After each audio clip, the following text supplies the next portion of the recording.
नमस्ते, मैं हूँ मिली त्रिवेदी और हम पहचानने की कोशिश कर रहे हैं कि नचिकेता की कहानी आखिर में कहना क्या चाहती है।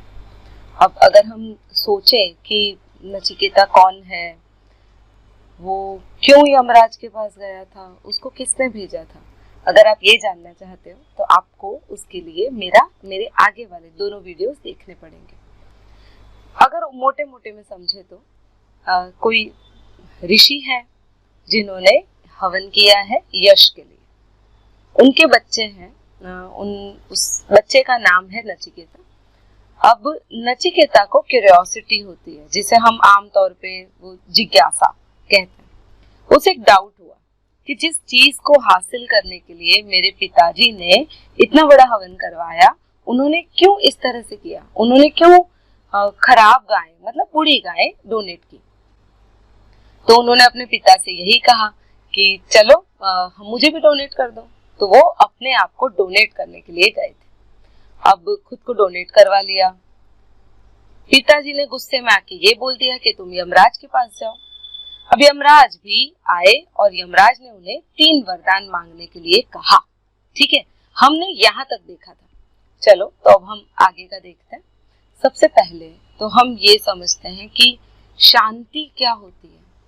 जब यमराज ने सबसे पहला कहा कि अब सबसे पहले ये कहा कि वरदान मांग लो, तो नचिकेता ने न अपने लिए कुछ चाहा न किसी और के लिए, पर उन्होंने ये जरूर चाहा कि उनके पिताजी जिन्होंने उन्हें घर से निकाल दिया था, डोनेट किया उनको, उन पिताजी को परम शांति मिल जाए।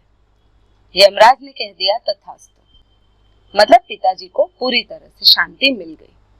अब बेसिकली आप एक बात समझो, क्या होती है शांति, क्या होती है, क्या किसी के देने से आती है? आपको नहीं लगता सही में शांति एक वरदान रूप है? काफी बार अगर बहुत मोस्ट पावरफुल इंसान, जैसे बहुत पहले के जमाने में कई युद्ध होते थे, जैसे हम लोग सिकंदर को हम लोगों ने पढ़ा है, तो बहुत सारे युद्ध होते थे और जो मोस्ट पावरफुल इंसान होता था, हर कोई उसके जैसा बनने की कोशिश करता है। उस समय में पावर मतलब जिसके पास बहुत बड़ी सेना हो, जो बहुत सारे युद्ध जीतता हो, जो कभी ना हारता हो, ठीक है, वो मोस्ट पावरफुल इंसान के तौर पे उभरता था। अभी का जो टाइम है, इस टाइम में पैसा इंपॉर्टेंट है। लोगों जिसके पास भी जितना ज्यादा पैसा है, धन दौलत है, उसे पावरफुल इंसान कहते हैं। शायद आगे जाके ऐसा हो कि जो बहुत ज्यादा सेवा करता हो उसे पावरफुल बोला जाए। अब देखो, कहीं ना कहीं अगर हम एंशिएंट टाइम में देखते हैं, अगर हम हमारे ही स्क्रिप्चर्स को, अधिकतर तो ये स्क्रिप्चर्स थोड़े बहुत बदल गए हैं, टेम्पर्ड हो गए हैं। जैसे आप लोगों को पता है भारत में काफी सारे, जैसे मुगल भी आए थे, सबसे पहले आर्यन आए थे, फिर मुगल आए, उसके बाद अंग्रेज तो काफी समय तक रहे। मतलब ये जो कल्चर है ना, और इस कल्चर की जो कहानियां हैं, या मैं ये कहूँ ओरिजिनल हिस्ट्री है, वो थोड़ी बहुत ना से ही काफी सारी बदल चुकी है। और हम अगर इस बदली हुई हिस्ट्री को ही समझने की कोशिश करें तो भी अपने आप में एक बहुत बड़ी बात होगी। हाँ, काफी लोग इसे माइथोलॉजी बोलते हैं, पर मैं इसे अपनी हिस्ट्री ही कहूंगी, क्योंकि यही जो है, यही तो है जो हमारी जमीन में है, वो है स्पिरिचुअलिटी, मुक्ति, मोक्ष। तो अब हम समझते हैं, अधिकतर हम यहाँ पर थे कि शांति होती क्या है, क्यों नचिकेता को ऐसा लगा कि उनके पिताजी कहीं ना कहीं अशांत है। अगर बहुत गहरे में जाते हैं हम, तो हम समझ सकते हैं, जब किसी की कोई भी विल या विश फुलफिल नहीं होती, या फिर मैं ऐसा कहना ज्यादा योग्य होगा कि जब किसी के लिए आप किसी की भी कोई भी ऐसी इच्छा, या वो जो कुछ करना चाहता है, या फिर एक्सपेक्टेशंस अगर पूरी नहीं होती, तो वो कहीं ना कहीं अपने आप में हल्का सा दुखी हो जाता है। और वो दुख किस पे निकालता है? ऑब्वियसली बच्चों पे। हमेशा कोई भी इंसान जिसके पास कितना भी पावर है, वो उससे नीचे वाले इंसान पर उस पावर का जोर चलाता है।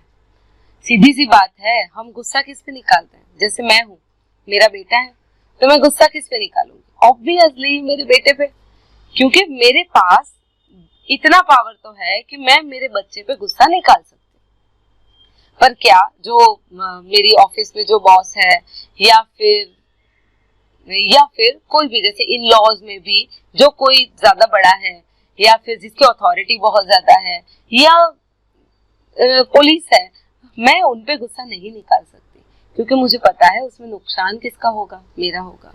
तो हर इंसान क्या करता है, जहां पर उसे खुद से कमजोर कोई इंसान मिलता है वो उस पे अपना गुस्सा निकालता है।